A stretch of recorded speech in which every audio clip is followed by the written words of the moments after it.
Happy Friday to you. October 17th, 2025. This is Kentucky Roll Call on Big X Sports Radio, 96.1 FM, 1450 AM. You can watch us on the YouTube. TJ Walker, Stephen Peak, and producer Matt. I assume producer Matt's in the other room. Producer Matt, what's up? Nothing much. Ready to get going. It's a beautiful Friday outside. A little chill in the air. Like to feel it. Ready to go. Love it. Yeah, feels like fall. I love it all the same. I didn't get to say hi to producer Matt before the show today. Normally pop my head in there and say what's up to him. Too busy having to get after it with Scoots. He really betrayed me today. Did not read a very personal text message that I sent into his radio program. Again. He accused it of being AI.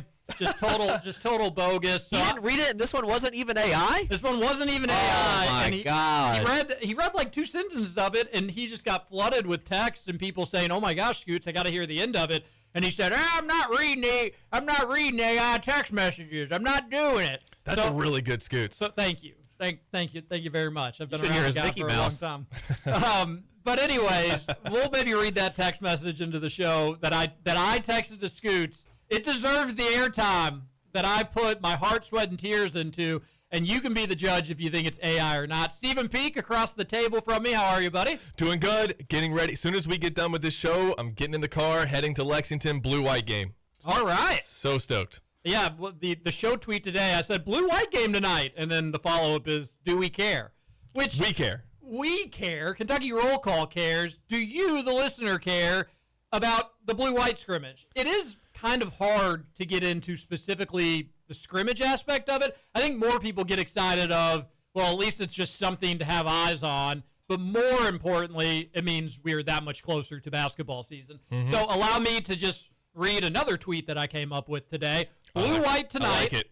7 days from now, it is number 1 Purdue coming to Rupp Arena to take on this Kentucky team, the most expensive roster in college basketball. We are a week away from that, everybody. That is so exciting. 6 days after that, it's Georgetown. I know Georgetown isn't nationally ranked number 1 in the country, but it's a Big East team, and it'll be a solid test for the Kentucky Wildcats. 5 days after that Georgetown game. Hello, 2025-2026 college basketball season. So we've got a week until Purdue. 6 days after that, it's Georgetown. 5 days after that, the season starts. 3 days after the first game is the second game. It's against Valpo, but you get some cupcakes under your belt. You work out some things. We get to see this UK depth in action. Isn't that one thing about this depth is shouldn't UK just beat out the Cupcakes by 55 points? When you're putting in Colin Chandler and Trent Noah as like min 10 and 11 and Braden Hawthorne coming off the bench getting scrub minutes in the final 5, shouldn't they be so excited to just run it up on some teams? Anyways, after Valpo is you have to wait 4 days for that UK U of L game. After the UK U of L game, you have to wait 3 days just to get back on the court against Eastern Illinois. Not a big game, but whatever, back to Rupp. And then 4 days after that one, you're taking on nationally ranked Michigan State and Tom Izzo. So it's a week, and then it's 6 days, and then it's 5 days, and then it's 3 days, and then it's 4 days, and then it's 3 days, and then it's 4 days. Long story short, folks, hello, college basketball season. And thank goodness, because I noticed you left off some other big Kentucky dates in there, like they play Tennessee in a couple, next Saturday. Yeah, I didn't add football to it. Trip to Auburn. It was more of an optimistic. There's 7 football games left, TJ. Isn't that crazy? It was more of an optimistic post than anything else, but that is true. You have Texas coming to town tomorrow. You have Arch Manning, who everybody was just rubbing whatever about just how he was going to be the number 1 pick, and he's not going to go to the draft because he will be the number 1 pick the next year too, But then it's just been a disaster of a season so far for him. But they're coming off their biggest win of the year, and they're now coming to Lexington for the first time ever. Longhorn fans going to get a great weather weekend for Keeneland, unless they were planning on going Sunday, which is not looking as good. But today and tomorrow, looking pretty solid. Yeah, normally in different Mark Stoops UK football is correct. 7 more games for the Cats this year. Yeah, and like you said, in previous years, this would be all we talk about today is Kentucky hosting. Well, hosting Texas is a big deal. Texas hasn't made this trip before, and I'm finally to the point, TJ, where I can't even talk myself into thinking that they can win. I've done it Oh, really? Yeah. That's where you're at. Yeah, and I mean, that was kind of the case versus Georgia, but it's a road game. It's at Georgia. Haven't won there since 2009. Actually, haven't beaten Georgia in Lexington since 2006. So, but in the past, no, regardless of opponent, I've kind of talked myself into at least we will have a shot in the fourth quarter to win the game. If it's at home, I don't feel that way today. And maybe in 24 hours, as we're getting to the tailgates and everything in Lexington, maybe I'll feel a little bit more optimistic that with some defensive scores, Kentucky can make it a game. TJ, I just want to go into the fourth quarter of a football game and think, hey, something could happen. You know, the sad thing is, even if that did happen, Peak, even if we went into the fourth quarter and Kentucky's up 7, up 10, up 3, down 6, down 7, one possession game either way, nobody would have any confidence Kentucky would pull it out. And I hate saying that, but that's just the truth of where the UK football program is. UK can have a double-digit lead, and nobody's going to feel good about it. In the fourth quarter? About that. In the fourth quarter, I would say, yes, even still, but I'm just talking about at any point in the game. Okay, yeah. We've been up 10. Oh, yeah. Yeah, blew that one, and I think they were up 10. The last two SEC home games, I think Kentucky led 10-0 in both, Ole Miss and Auburn. And they lost, 24-10 to Auburn, and they still put up a few more points against Ole Miss. They were there to win that game.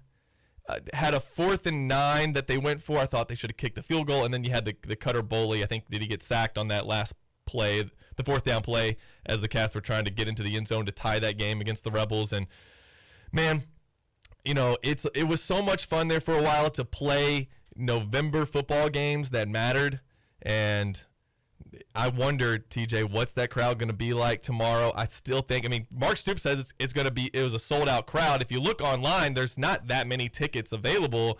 So I assume it's going to be a good crowd. I don't know how many Texas fans will be there. Are you expecting it to be half orange in there? No, I think it'll be very noticeably burnt orange. Okay. I'd say probably 35 to 40% of the stadium. It won't be 50-50 split, but it'll be more than we care to see.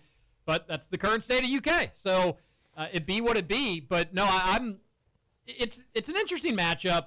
The line is the most intriguing thing to me. I'll tell you what, and we'll see where the next 90 minutes of this show goes, give or take. I don't feel good about it. Don't think that's really going to surprise anybody. And I think this is going to be, I don't know if I'd say Texas's offense's coming out party or anything like that, but I think it's going to be their wake-up call of, all right, we have really struggled this year. Things have looked ugly in pretty much every game. We just got a big win against Oklahoma, and now this butterfly is ready to spread its wings. Yeah, I'm worried this is going to be the butterfly game for Texas. Looks like they just started figuring things out last week, just in time to play Kentucky.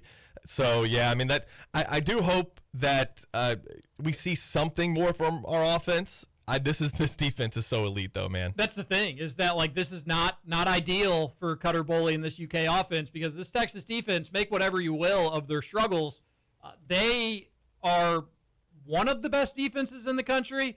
You got to think about it. Ohio State, the most expensive offense in college football. Yeah. They held them to 14 points in Columbus. That's an incredible feat from that Texas defense. They lost that game. They haven't given up more. They haven't given up 30 points in a game.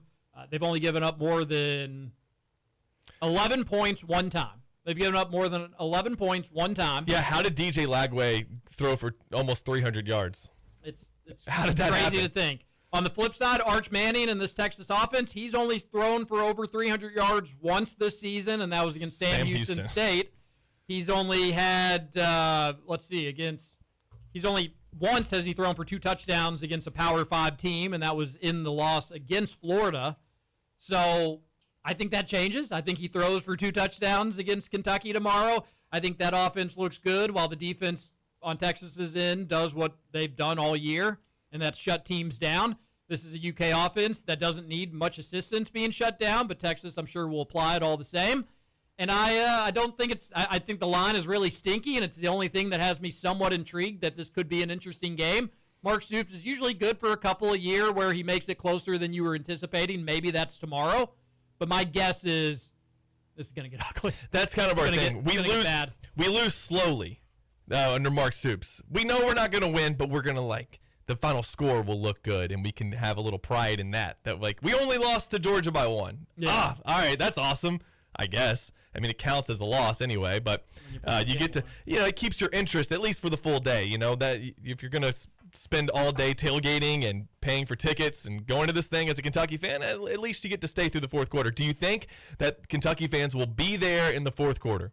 Do I think that Kentucky fans will be there in the fourth quarter? Not many. Okay, so you think it's going to get bad, and then they'll be out. Yeah, I think the first quarter will be interesting. I think Texas will pull away where at halftime Kentucky's not totally out of it. I think it'll be similar to the Georgia game, honestly, where you're conflicted at halftime about how you should feel. On the one hand, Kentucky was still in that game with Georgia, but on the other hand, it should have even been closer, which gave you a little solace of okay, all right, you're playing with them. But on the flip side, it's what the hell just happened there in that final 2 minutes? I think it'll be something similar to that, where Texas is up at halftime, Kentucky's within striking distance, and then just a couple other shooting yourself in the foot 2 or 3 more times in the second half will bury this thing on up. That's where I'm at on Saturday. We'll talk more about the Cats and the Longhorns. Speaking of the world of college football, though, what'd you all make of Curt Cignetti getting extended? Wow. Getting the lifetime contract. No, what is he getting paid now? Over $11 million a year? I think it's 11.8. 11.8. Top 5 highest paid coach? I was just talking to Scoots about this before the show. Do you think, obviously, I don't think he's leaving after this year. I just don't know that at Indiana you're going to try to build up a football dynasty. Don't you think one of the big schools will come calling if he continues this success? And then, he could win a title in Indiana, I guess. They're the 3rd best team in the country right now. But I feel like if Kalen DeBoer doesn't get it going at Alabama, they don't win titles, don't you think they're going to look into one of the hottest coaches, maybe the hottest coach in college football right now? This is where I stand on this. After 1.5 seasons of Curt Cignetti football, Indiana football has already decided to give this man the 5th highest paid contract, or around the 5th highest paid contract in college football for, like you said, Stephen, it's basically a lifetime contract. For 8 years, 9 years? And it's going to total up to $95 million. I said it this whole week whenever this was going around that, could he go to Penn State? Could he go to Alabama at some point? Can he go here? If Indiana doesn't buy into this dude, they are a flop of a program and they'll never be anything. And they're buying into him. No, I guess it's smart that they do that. But my point is that Mark Stoops was made one of the highest paid coaches in college football also, or in the SEC, and he was still leaving. He was still gonna leave and go to another school. He was getting paid really well. Kentucky was invested in him. But he wasn't having Curt Cignetti success. No, but that's my thing. Some other schools will come after him, not just Texas A&M. Really wasn't far off, producer Matt. It really wasn't terribly far off. It wasn't. Cignetti in his Big Ten schedule last year was really not all that. Mark Stoops, when he was rocking and rolling, didn't have the same luxury of an expanded college football playoff either. And it was a tougher schedule, although we did talk about yesterday how it wasn't as tough as a normal SEC schedule may be. It was still tougher than what Cignetti went against last year. Point being, Cignetti has accomplished more at IU already than Stoops has at UK, but it is at least comparable when you take in football or basketball schools that are having a run of football success. It is comparable, and that's what I'm just having deja vu all over again with this. Deja vu all over again. Deja vu all over again. Groundhog Day all over again. Cignetti, this seems similar to what Kentucky did with Mark Stoops. I hope it works out. And it failed epically with UK and Mark Stoops. Producer Matt, why won't it with Cignetti and IU? I'm not saying it won't. I'm just thinking that, you've been literally nothing of a football program for the entirety history of your university. If you're not buying into the one dude who's going to take you to back-to-back playoffs and now you're in serious national championship contention, if anybody deserves a shot, it's Curt Cignetti. And I think the only way he leaves is if, Steven, before we started the show, brought up ego. If it's an ego thing, maybe he does leave. Maybe he wants to go to Alabama. Maybe he wants to go to Auburn. Maybe he wants to go to Florida. But at the end of the day, I'm looking at it. You have the chance to turn Indiana football into a national powerhouse if everything works out. you got to give it a good run, in my opinion. I don't think, at least Indiana definitely doesn't let him leave. I don't think he leaves for a good time if he does. I understand IU wanting to make a commitment to him. And again, this is very similar. This is going back in time to 2022 when Mitch Barnhart and Kentucky are talking about this contract with Mark Stoops. And it's, okay, we've never really achieved this success, at least in this era. I don't want to lose this. I want our fans to know I'm serious about continuing this. So let's lock Mark Stoops in just to show that we want the good times to keep rolling. But now, looking back in hindsight, you wish you would have said, let's make sure that we're keeping him around as much as we can, but let's not shoot ourselves in the foot. And if he leaves because he's so successful, that's a win for our program in its own right. Yes. Yeah, it stinks to kind of lose him, but look at where you're hiring from at that juncture, losing a guy to a bigger program and then bringing somebody in to take over his success versus having to just start over, being in the basement and saying, yep, it's a rebuild and it's a restart and we need you to do it yourself. You'd much rather hire in at a prominent spot than have to start at the bottom and try to work your way up. Shout out to Drake.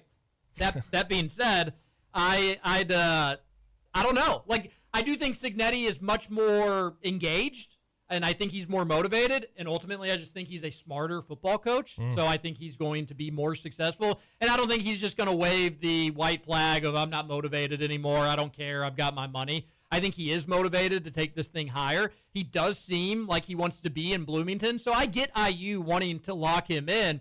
I'm just saying this has happened before, and look no further than Lexington, where he gets this big contract. Now, he's the third highest paid coach in college football, the third highest, which is wild to me, behind Kirby Smart, who gets $13 million a year, and Ryan Day, who gets $12.5 million a year. So he's third. And I don't know exactly what his buyout. If Indiana terminates him, the contract's fully guaranteed, meaning the school would have to owe him the full remaining value up to $93.25 million, depending on timing. So imagine if you owed that to Mark Stoops. Well, it's not a third of it, but nearly half of it.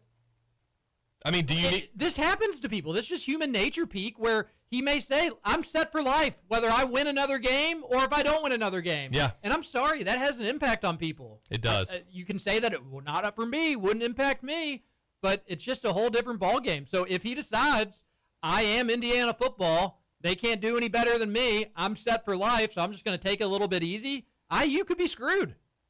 And what they're probably saying is, well, we don't care. If it's 4 years later and we're screwed, we'll just be happy to have this ride. And be careful what you ask for. Yeah. Be careful what you ask for. That's a lot of money. Now, I mean, he took over a 3-9 program, and since then they're what, 17-2? That is unheard of turnaround. It's easier now because of the transfer portal and everything, but that's pretty crazy. And if I'm an Indiana fan, first of all, forget basketball. You know, like, that's the thing about Kentucky too, is that you have to feed basketball. That's your international brand. That's your walking billboard for the university is Kentucky basketball everywhere. And when you are the greatest college basketball program of all time, it is important to maintain that status. So that's why Kentucky spends $22 million on a basketball roster and not $22 million on a football roster with so many more players to pay. Matt, what were you going to say?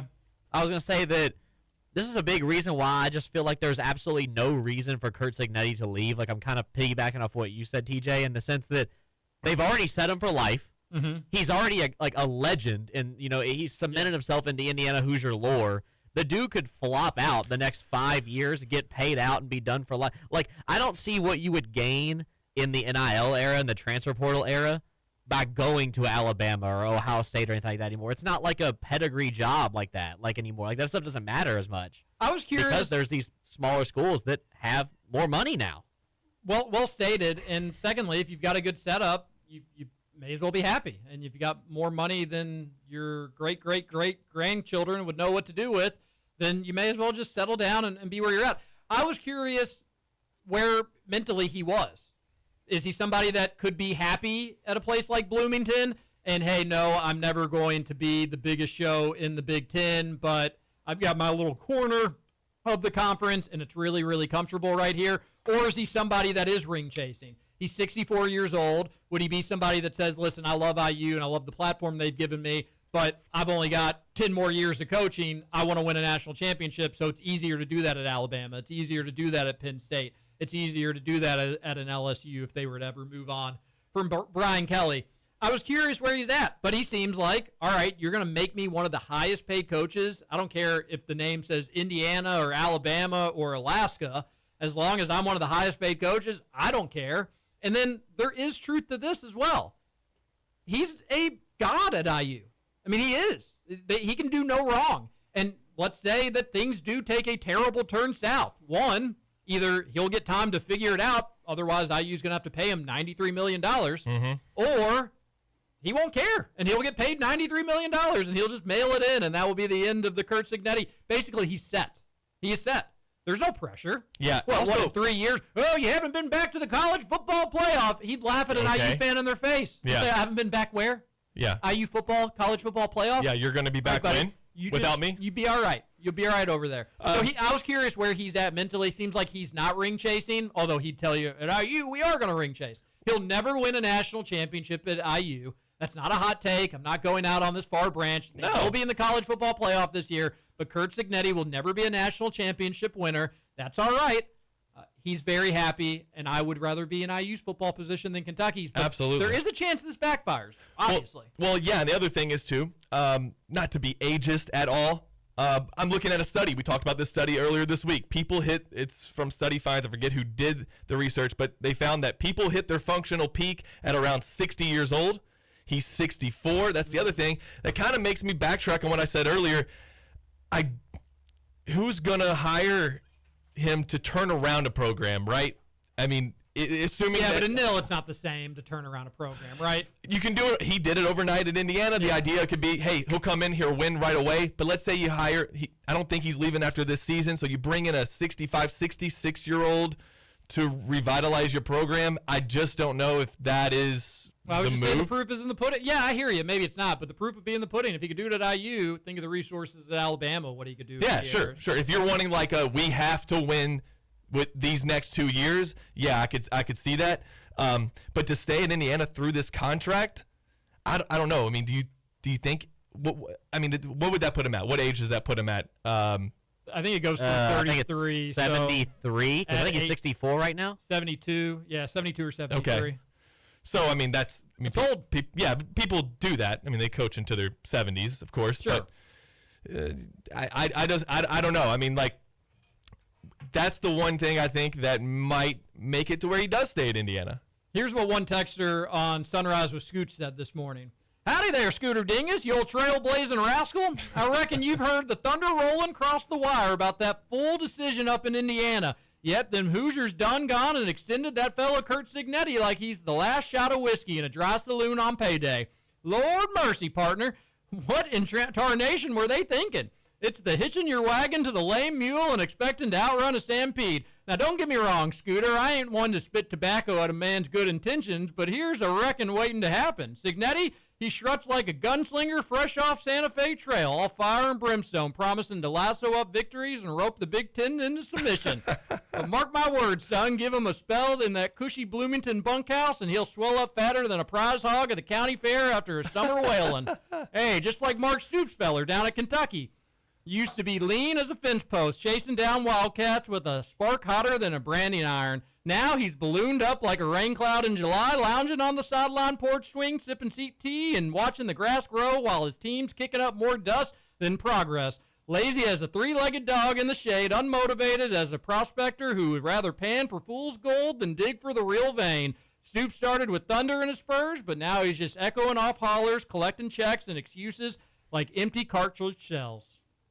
It goes on even further, but wow. We'll stop it there. Not AI, believe it or not. Oh, it wasn't? Okay, all right. Not AI, yeah. Pretty good. Yeah, I mean, Scoots wouldn't have gotten through it all if it was AI. I do love that. Where did you see that at? I was actually trying to find it to read along with you. Where was it? Is it on the text? It was. It came in at Sunrise with Scoots around 7:30 this morning. Okay. Mm-hmm. All right. Sorry, I didn't see it there. But there are some comparables there between. Scoots said, "See, you didn't even read it all." Yeah, I will. We're up against the break, Scooch. Otherwise, I would. Oh, we can push it back. Go ahead. I got you. Don't worry. Okay. I'll pull the Billy strings back a little bit. He'll follow that same crooked trail. I'm telling you the truth. Them IU folks, they're striking rich, tying them down with that fancy contract extension. You could probably just take us to a commercial break, producer Matt. All right, we'll be back. We won't read any more texts into Scooch, but we will read your text into the Game Day Men's Health text line. Blue-white game tonight at Rupp Arena. What are we looking for? What do we remember from last year? We'll talk about that. A lot more fun. Adam Sandler was in Lexington, and so was the creepy Annabelle doll. This is Kentucky Roll Call on Big X Sports Radio.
Partner, we're back here on Big X Sports Radio. Welcome back. Kentucky Roll Call. I'm not going to do any more Western or country voices. TJ Walker, Stephen Peak, producer Matt. It's Billy Shrings Friday. Get your text into the Game Day Men's Health text line. And Peak, you ready to do a Game Day Men's Health read? Yeah. Oh, you want me to do it? Yeah. I didn't. I'm sorry, I didn't have it pulled up. Well, I was worried about that, but I figured at some point you need to do your first one. Well, no better day than today, right? Did you send it to just me? Or? All right, we'll do it next week. Game Day Men's Health is redefining men's wellness. No shortcuts, just results. Testosterone, peptides, weight loss, sexual performance therapy. Visit GameDayMen'sHealth.com. Defining a new era in men's health. Can you describe what a peptide is? What is a peptide? No. Help me out. No, I was not asking you. I was just hoping that you would. Oh, okay. They are short chains of amino acids that are smaller than proteins. They are found naturally in the body and food and the building blocks of proteins. Well, there you go. Everybody knows what that They're is. for building muscle, I'm pretty sure. I thought they helped your skin. Yeah, of course they are. I thought they helped your skin.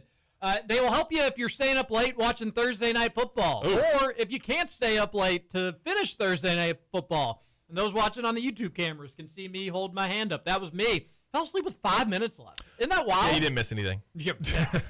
But I do this thing. It's a foolproof strategy. This happens frequently where I wake up, I'm not spoiled, and I just kind of pick up where I left off. Oh, good. So this was a 3 a.m. watch for me. And what an electric 3 a.m. watch it was. Seriously.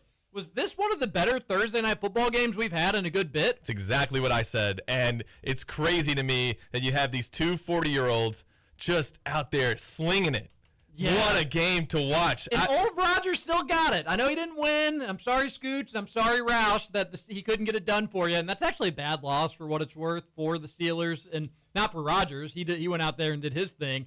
But that throw, we were talking about it during the break. That throw, that Hail Mary. Producer Matt, I thought, one, it was going to get caught. But 70 yards in the air, unbelievable for old man Rodgers to still be able to do it. And when I was watching live, he wanted probably an extra 3 yards on it.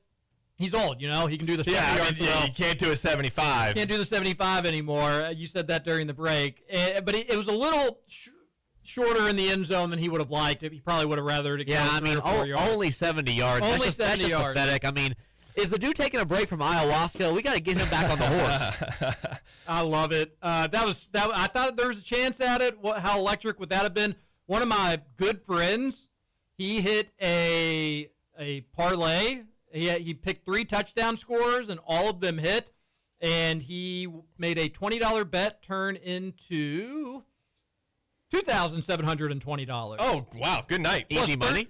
Plus 13,500. He had Jonnu Smith, Noah Fant, and Darnell Washington. Of course. Never a question. Darnell Washington may be the fattest tight end I've ever seen in my entire life. What did you all think about that? He's a big. That dude is huge. Aaron Rodgers, I don't know if Darnell Washington was in on that Hail Mary, but Rodgers would have needed about 42 seconds in the pocket for Washington to bring his big butt down to that end zone. He was the one who did the 6'7" celebration, didn't he? Well, he's 6'7", so that makes sense. Yeah. That does make sense. But he got a pass, and he got tackled at like the 2 or the 3 yard line.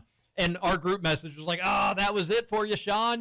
That was your chance. He was 2 yards away from you winning almost $3,000." And it was the next play. They went right back to the big boy. So we were pretty pumped about that. Way to go, Sean. But that was a fun NFL game. And anybody checked out the AFC North standings? It's pretty intriguing. Let's take a look. Steelers are still in first, and they still have a 2-game lead. So if you're a Pittsburgh fan, you're probably not too panicked.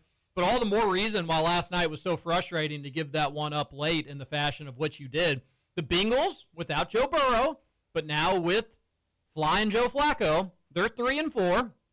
The Ravens and Browns are both 1-5. Browns ain't coming back from their 1-5. The Ravens, once they get Lamar back, they will certainly come back from their 1-5. When is he due back? I think in 2 weeks. Producer Matt, is that right? They could be 1-7. Look at their schedule. Go look at Baltimore's schedule. Yeah, it's not really. They're going to be favored in most of their games. They've got. Oh yeah, well they got Miami coming up in a couple weeks. They've got Chicago, and I think Lamar is back for that game. I think he comes back this week. Okay, they've got a bye this week. Oh, okay. Well, the very next game. So sorry. Yeah. So I did the 2 weeks. The Bears. 2 weeks. Yes. All right. So I think they're going to be. He should be back for that Bears game. They should win that. At Miami, that should be a win. At Minnesota, may be the only game in this stretch where they're dogs, but they may not be with Lamar. They could be favorites in that game easy. At Cleveland, they'll be favorite. Versus the Jets, they'll be favorite. Versus Cincinnati, they'll be favorite. Versus Pittsburgh, they'll be favorite. At Cincinnati, they'll be favorite. Versus New England, they'll be favorite. At Green Bay, they'll be dogs. And that's the second to last game of the season. And then at Pitt. At Pitt, they'll probably be dogs. Okay, so you're saying maybe 3 losses. Yeah, maybe. But So- that put him at 8 losses. I mean, does Cincy still have a chance at 3 and 4? I think Cincy has a chance too with that win last night, and if they still have the best wide receiving core in the NFL, Yeah. Certainly the AFC North. So if Flacco can just be consistent, then I think the Bengals have a chance. They still got to go at Buffalo, the Bengals, and they got to play, of course, Baltimore twice. That's why last night was Buffalo so crazy. Buffalo's a fraud. Because if you feel like the Steelers win last night, the AFC North is kind of wrapped up this early in the season. I mean, for all intents and purposes, it probably would not have been, but it really may have been. But instead, the Steelers dropped that game, gives a little bit of life to Baltimore, who's way, way back. And then if you're Cincy, let's just keep this thing rolling, why don't we?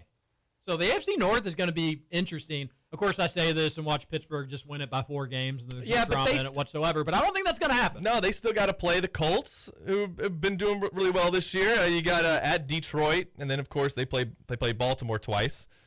Yeah, a big win for Cincinnati. They're a game and a half back technically.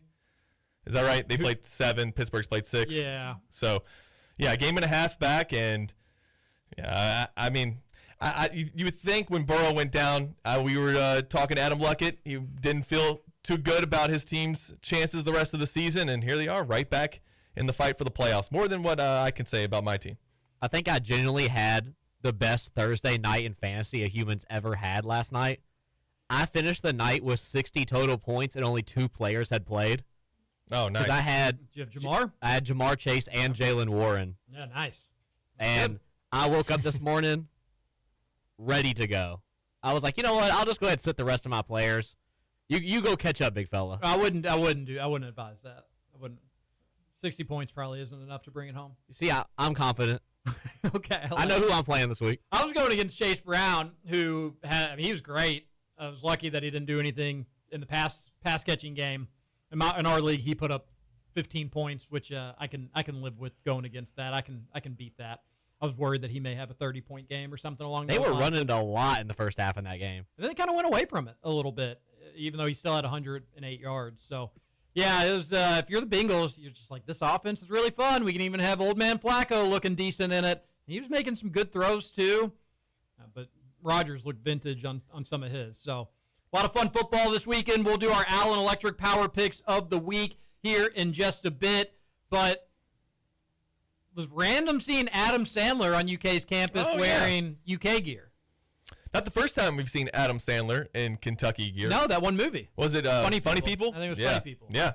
So, familiar sight there. And I wanted to see him, get out there on the court. Yeah, I know. I thought we might see some of that. But is he performing this? When is he doing that? Is that tomorrow? It was last night, I believe. It was last night. Yeah, okay. I don't know if he's doing And did he 2 get nights tickets for the Kentucky players? Did I see that correctly? Yeah, that's what Mark Pope said, that his players were going to get tickets. And do these guys know who Adam Sandler is? I mean, I guess you've heard of his name. He's a big enough name, but have they taken in a lot of Adam Sandler content? I mean, obviously the majority of his best stuff was before these people were alive, but he's been in enough in the last 15, 20 years, been topical. What's his biggest thing in the last 15 years?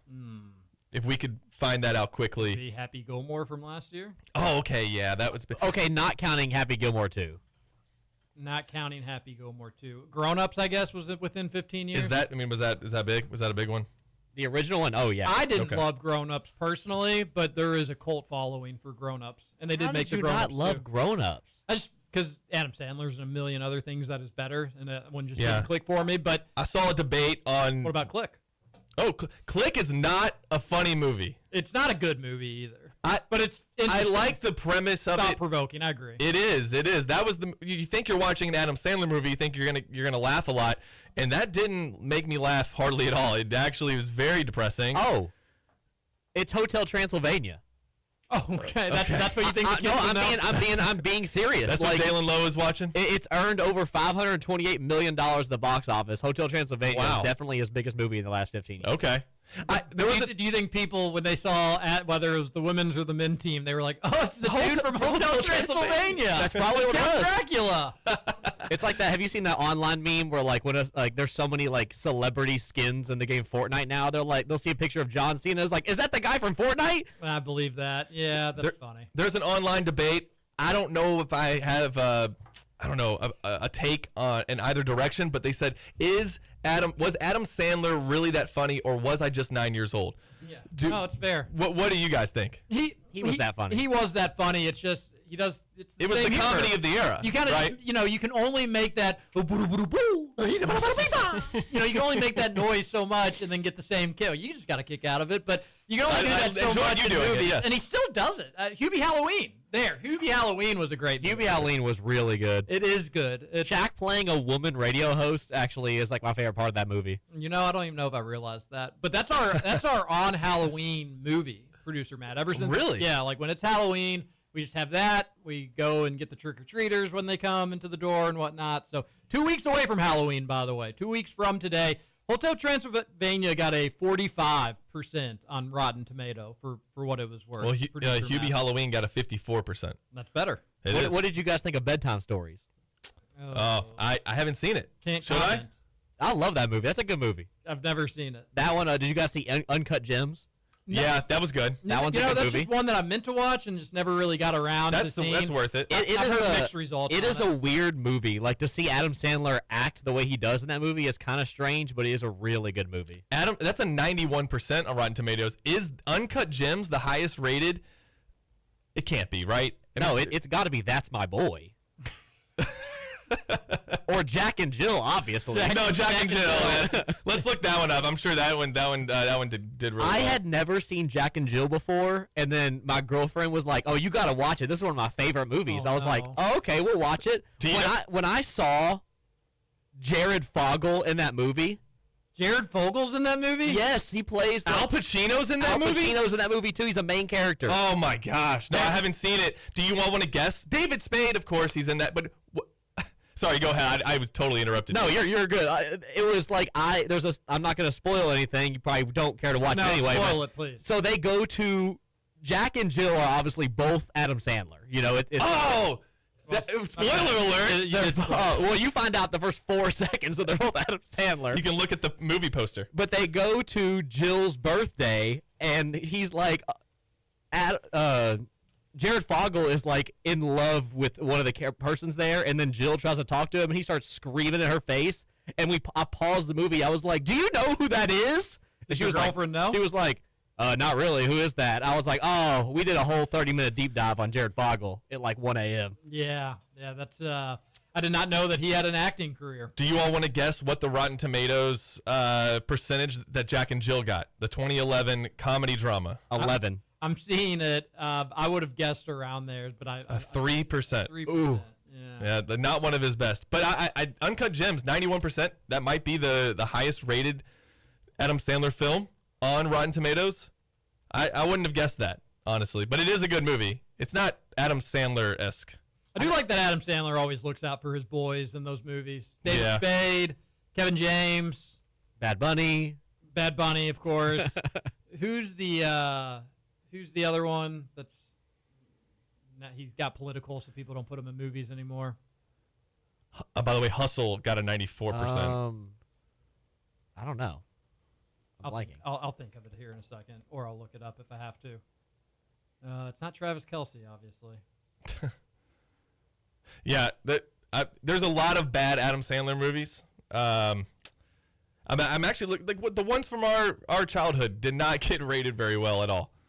So, but it was cool to see him in Kentucky gear again, and it was cool to see the Kentucky players who were born in 2000 and just whatever 2000 and whatever. Rob Schneider. Jeez.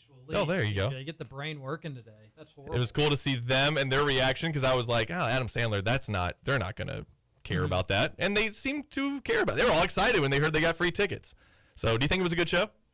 I've always wondered that about Adam Sandler. And I've got to see him do I love stand-up comedy.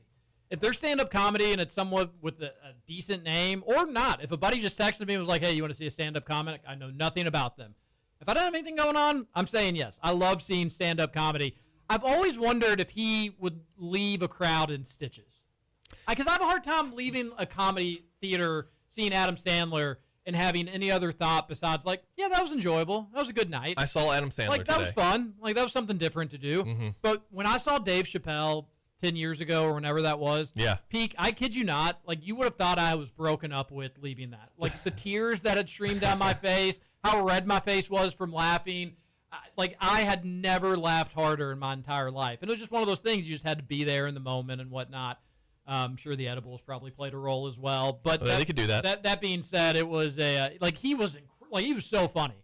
And I've heard that Shane Gillis, you'll leave just with tears down your face. Yeah, even Nate Bargatze, I heard, is just Nate, like you'll leave and just not know what hit you. Yeah, I saw Louis C.K. was the last guy that I saw. He was over at the Palace, and it was I was laughing the entire time. And it really the best feeling, like that high, that like the endorphins of laughing. Your face hurts from smiling so much. It's a special feeling. And it's weird. You go see these comedians, and I couldn't tell you one joke that Louis said. I had no memory of any joke. Yeah. I just know that I was laughing the whole time. Actually, when I saw Shane Gillis at the Yum Center, I don't think comedy works really well in big arenas. The Palace in Louisville is the perfect spot for a comedy. That was good because it's still a good crowd, but I just don't know. There's something about there's just a lot of noise in the Yum Center because people are just talking. It's a lot of attention to have. Hey, because you got to hear, everybody's got to pay attention to it. No, that's a good point. And I don't think I've ever been to a live comedy show at the Yum Center. And so I saw Nate at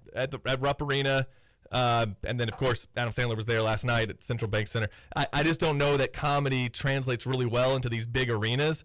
But I know that the big names, if you want to go see them, that's kind of where you got to go. Or you can pay thousands of dollars to see them in a smaller venue. So the good thing about Louis being sort of canceled is that his ticket prices were not very high. You could get in at the Palace for $40 a piece. So if more of your favorites get canceled, you can see them for a lot cheaper.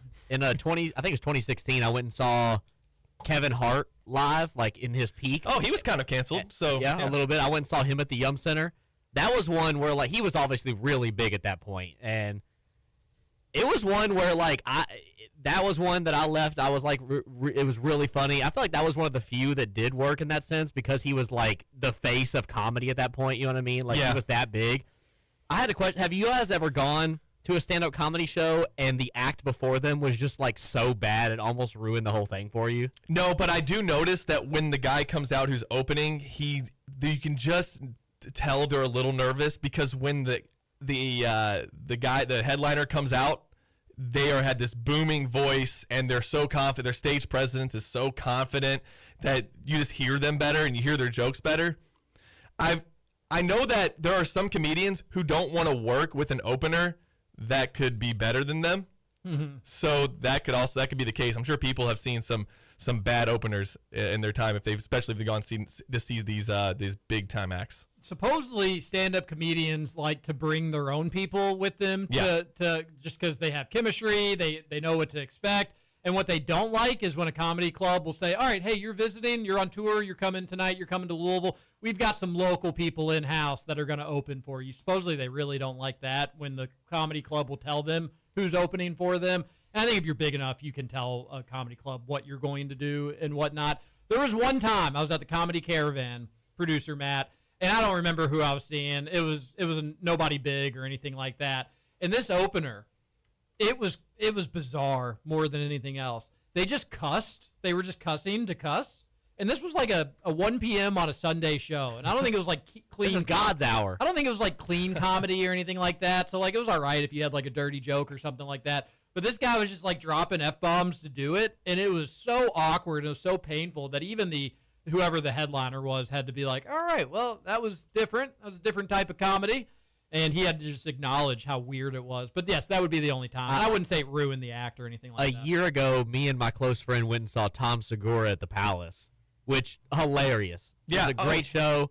It was really funny. Now, his opening was like that, like his opening show, like the opening act. This dude came out, and we started counting. He made like 27 orgy jokes. And it was to the point where it's like... Was that like the bit, though, to just keep hammering home? Like, no, it was like every 4 seconds was like mentioning the same orgy over and over that he had joked about in the first bit. and They it love to always do that. The wrapped callback. Yeah, but I get a callback, but literally the callback, it was the whole thing was one joke, and it was like, all right, man, It just missed. let's move on. Like the first one didn't Yeah. hit, let's find another one, and he just kept going. It was to the point where like he got off, and people were like cheering. Oh, no. And man, I started feeling bad, and then like I heard somebody was like, who was up there? I was like, dude, I have no idea. I tuned out like 30 minutes ago. We've had some comedians on Kentucky Roll Call before. Catherine Blanford, who's now on the Thursday Night Prime commercials with who is it? She was Shaq. That's kind of cool. She's been on Roll Call That's before. awesome. She's a Louisvillian. We should try that again. I'm a big comedy fan. She like tours with David Spade now. She may be too big for our britches. And when she came on, it was a phone interview and ended up just being a disaster because she was having like internet issues and stuff or connection issues and stuff like that. But Still counts. Still on the appreciative show. of her time all the same. And then we had Robbie the Fire Bernstein on not too long ago. He also had to do a phone interview, which just wasn't as good either. But yeah, we've had some live comedians on Roll Call. If there's any that you want us to have, let us know. We'll reach out to them. 502-414-1450 is the Game Day Men's Health text line. We only got a few minutes here to end hour one, but also at Rupp Arena. Peak, you said that there was some festival called Freaks Fest or Weirdo Fest, or what was the name of it? I don't know if those were the exact names for it. Yeah, somebody called it Freak Show Fest. I don't want to be offending anyone who attended it. What was it? Scarefest or Weirdos something? only. Like it's called Scarefest. Scarefest. Scarefest. Well, they brought in the actual Annabelle doll. You seen the movie Annabelle? I have seen Or the you've at movie. least seen the trailers. Yeah, what is it? Insidious? Yeah, it's the same. No, it's not Insidious. It's it's those ghost people, the Yeah, I know. Conjuring people. It's the Conjuring. Conjuring, yeah. Those are real people, and there's a real doll. It doesn't look like the one in the movie, I don't think. But they brought that doll to Rupp Arena last night. Literally the last thing that I want right before we tip off basketball season is to bring any curses into our home arena. I'm knocking on wood here. We've had an injury epidemic at Kentucky. I did a story on this last year. All the times of Kentucky players, how many games they've missed, how many boots have been worn by Kentucky basketball players over the last 5-6 years. Kentucky basketball is an outlier in injuries, something they avoided under Calipari his first 5 seasons, when they were rolling, going to Final Fours, win a national title, playing in national championship games. If anybody got hurt on that 2011, 2012, those runs, or 2014, it's a completely different way of thinking of the Calipari era. If they stayed healthy in those last 5 or 6 years, again, Calipari might still be at Kentucky right now. But we have been cursed with injuries. It's just an injury bug that hasn't gone away really since I think I went back to like 2018. But in the 2020s, it's been even more pronounced. I mean, they can't, even last year, they had the lowest roster continuity in basketball.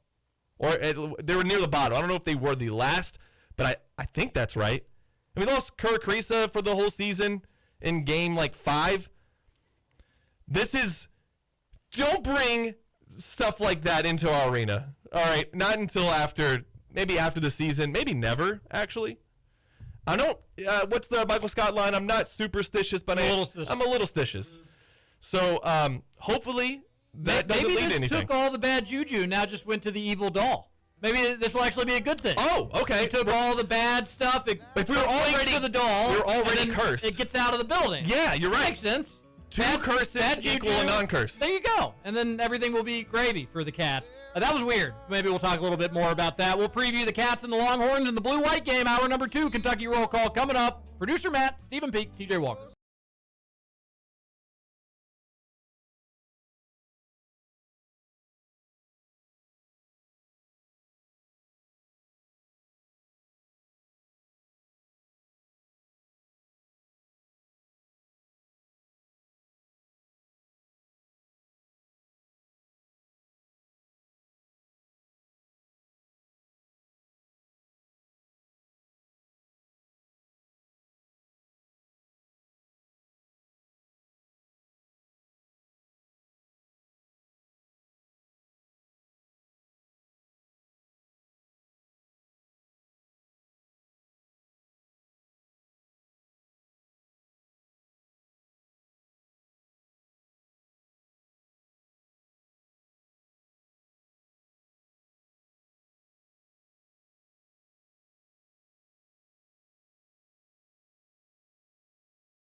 Welcome back. Hour number 2, Kentucky Roll Call here on Big X Sports Radio. Hit us on the Game Day Men's Health text line, 502-414-1450.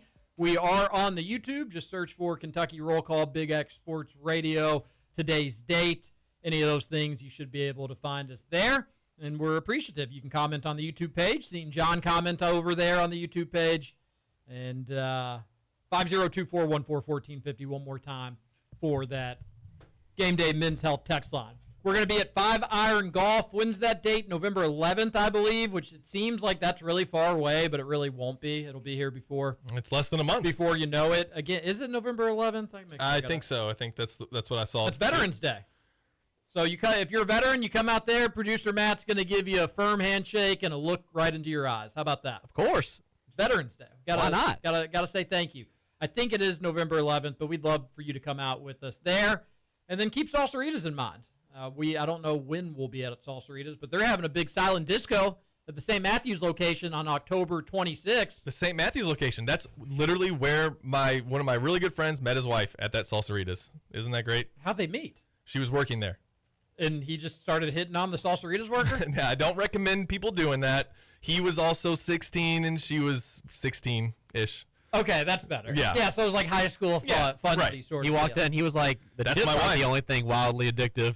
There you go. This salsa ain't the only thing super hot. It's November 13th, so I really butchered it already. 5 Iron on November 13th.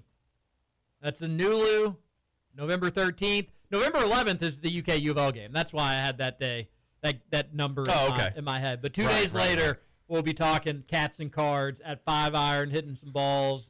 You a golfer, Peak? You know, I've just started getting into it. I can't stand being that bad at something for that long. I have my 19-year-old cousin teaching me, so that was humbling.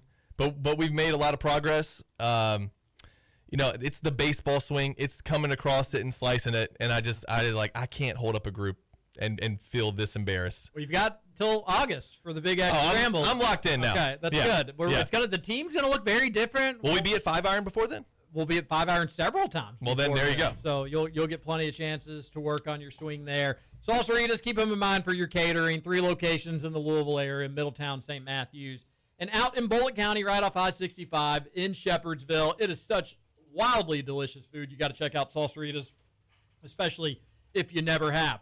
We're going to talk a lot of cats here, but before we do, there's probably a couple little things we should get into first. Anywhere you want to go, Peak, I'll open the floor to you. I've got several quick hitters. Let's get to them. Okay, let's get to them. I thought it was funny that Kentucky's hosting Texas tomorrow, and we did spend the last segment talking mostly Adam Sandler. So yeah, it was a heavy Adam Sandler segment. Yeah, we were notified that producer Matt forgot to hit the record button on some of it, so they won't hear it. So thank God it wasn't about the Texas and breakdown and stuff. Yeah, we thank went God really it was into just Adam Sandler. Before we get into the X's and O's of breaking down Texas film, yeah. The Jack and Jill recap isn't going to make it, unfortunately. But, hey, I want to say something. When you all get the podcast today and you notice that it's an hour and 20 minutes and Matt Sack tries to make a joke about TJ messing up on the producing, oof. Not me this time. Not me, all right? It'll be producer Matt. I did it yesterday. It'll be me. I'll take the blame for that one. I literally was sitting here. I was like, gosh, everything went really smooth in this segment. And I go, to stop the recording as I play the music down, and I just, mouth was agape. Drew Franklin tweeted out 20 minutes ago, Texas fans are everywhere in Lexington. Oh, get the hell out. Not my bluegrass. That's a lot more people do the horns down at. Yeah, producer Matt, it's a special feeling when you realize you've forgotten that, right? Oh, it is. It's like one of those things. When you get to school and you look in your folder for your homework, and you're like, oh, no. Growing up with ADHD, that was a very common experience for me. Every day. Oh, every day. That would be tough. And then Roman forgot to record a segment. I think Scooch messed up on recording a segment. So something's going around the Big X Sports Radio studios. That in 750. That's pretty good. You know what I think it is? Not being good at our jobs. Oh, I thought it was Annabelle. Oh, yeah. No. Well, yeah, no, it was Annabelle. It was Annabelle. Annabelle was in the state yesterday and messed a lot of things up.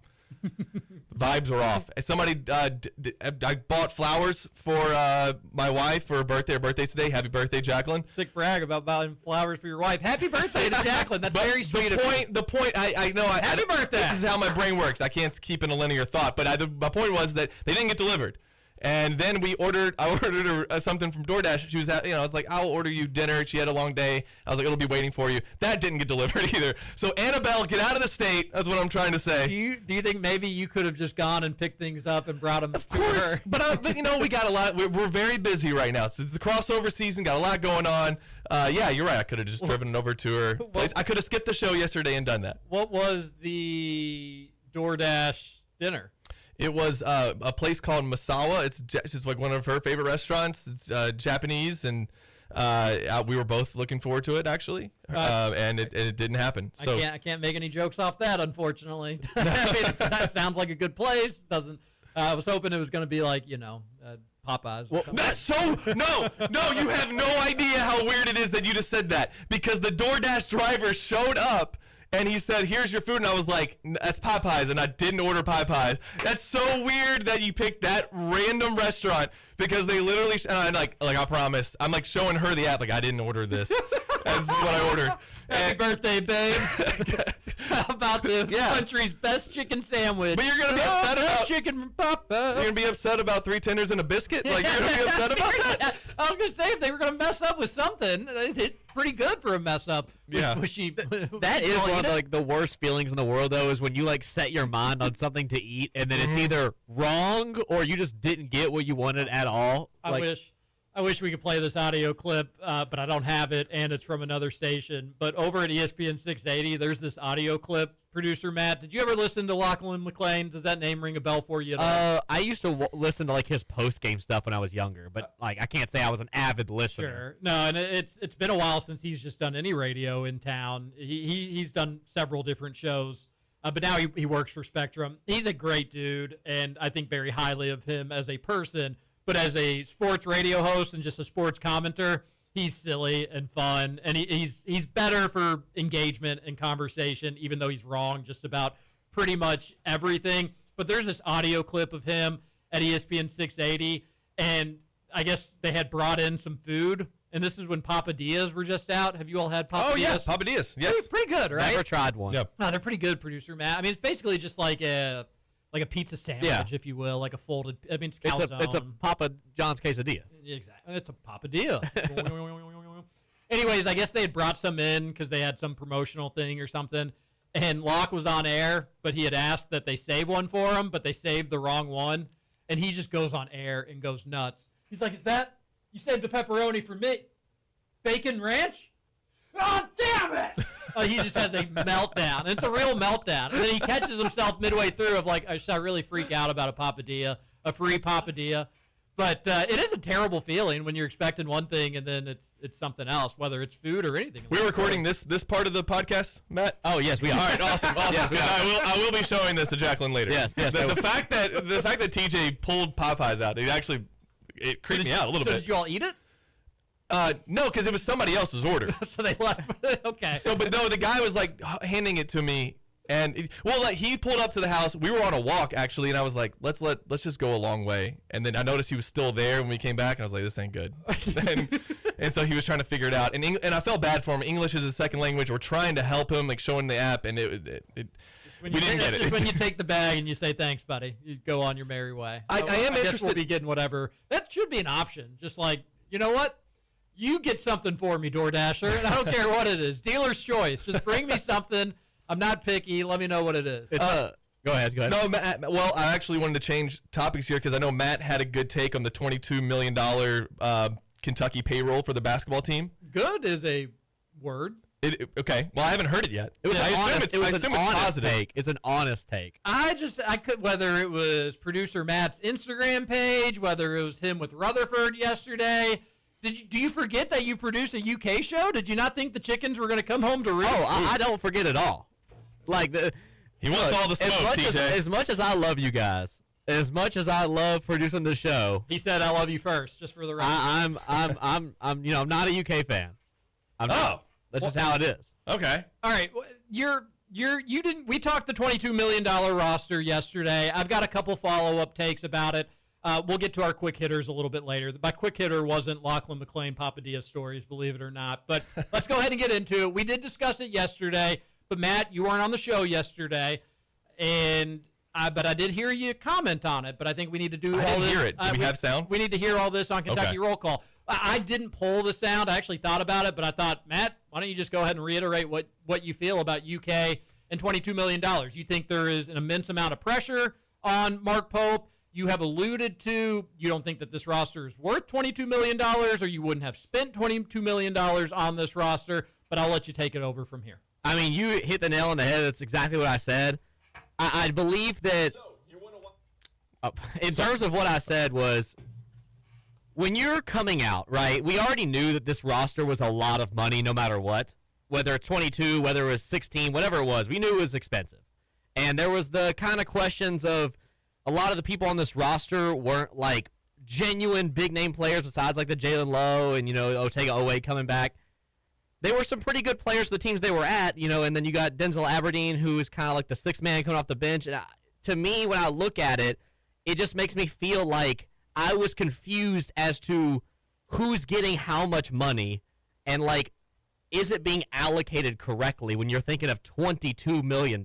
Like, is Colin Chandler getting, like, 2? Like, is Otega Owe getting a lot more than we think he is? So, like, when this number came out, it just kind of threw me for a loop in terms of I don't know how you can pick the guys kind of that you have and allocate $22 million and say that's what that's worth. I just don't see it. But on the other hand, how much do you think the SEC preseason player of the year is worth? 6. Yeah, and I think that's probably pretty close. About right. Yeah, I think 6? that's pretty close. Yeah. All right, Jaden Quaintance, who's a top 10 projected draft pick, what would you say he's worth? Last year, a lot more coming off of ACL. I'd say 2. Well, it's a partial tear. He's still projected a top 10 pick, He whether is. it's partial tear or full tear or whether what he did last year or not. NBA teams are saying, hey, when we get a chance to draft this dude, he ain't making it out of the lottery. Just for what it's worth. No, I mean you're right. Like he's still a projected pick, but like he's like to me it's a dude coming off of injury, and like no matter what, Sure. You're right. He is projected, but you got to get a dude's feet wet later on. You got to make sure he feels confident in his own body that it's going to stick with him and he's going to be able to push through it. Like there's a lot of things that come to fruition when you want to come back from an injury like that. It's not like an Achilles. Mm-hmm. Like we see a lot more people come back from ACL and be successful. I think his was a partial tear. I don't even think the way that they're talking about this, there was no way that this was like a full tear. The amount of progress Full he's tear, made. partial. He's going to miss some of the season. CL Brown's writing articles for the Courier-Journal saying, sit him out, do the right thing, Mark Pope. Wait, sit him out for the year. Okay, go all right. You didn't read the CL Brown. Out of here with that. Read the CL Brown article? No, that's He ridiculous. said that you're risking his future career. You're going to have this what-if game of if he's coming back and win, and that's going to hurt When is he with supposed to chemistry. play? So Tell me, when is he supposed to play then? Do you sit him for the whole year? You want him to sit out? Next summer is when he should play. Well, if according to CL Brown. he's not going to play if doctors say he can't play. Yeah, they're just saying CL Brown's the sentiment of the article is you're rushing him back, you're risking his future career, do the right thing and sit him out.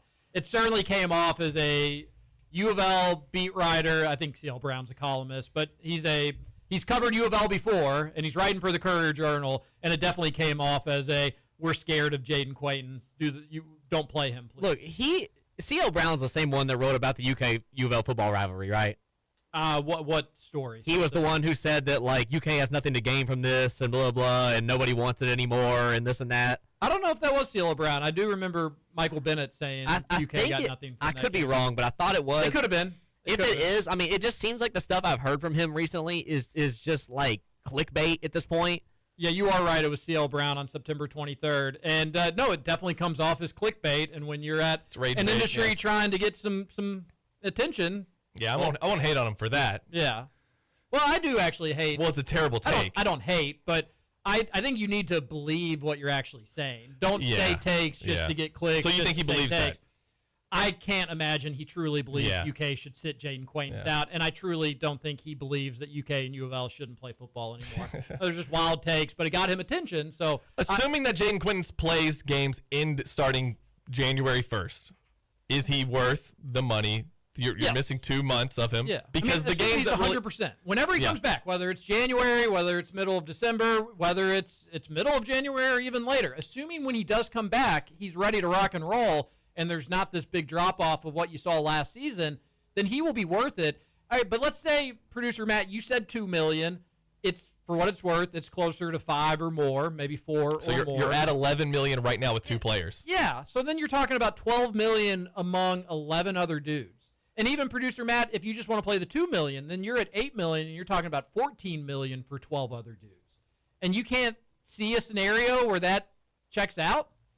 I think it's too high. That's the problem. Is like if Jaden Quaintance really is at that like 4 to 6 mark, I mean, you're paying $4 to $6 million for a guy who is hurt. Like we're assuming that. I just don't think that Mark Pope or any and the coaching staff would offer him this much money if they didn't assume that he's going to be ready to play. I'm sure they've had conversations with not just doctors, but Jaden's parents. I guess at the end of the day, I still don't really totally understand your point, producer Matt. So, like, whether it's $22 million, whether it's worth it, not worth it, Kentucky's got the money. What do you want them to do with it? Oh, they have it. They can spend better. it. Did you think that they should have gotten better players? Is that what you're getting at? I think they could have. Jalen Lowe is one of them. Like, he's a dude who's kind of a question mark.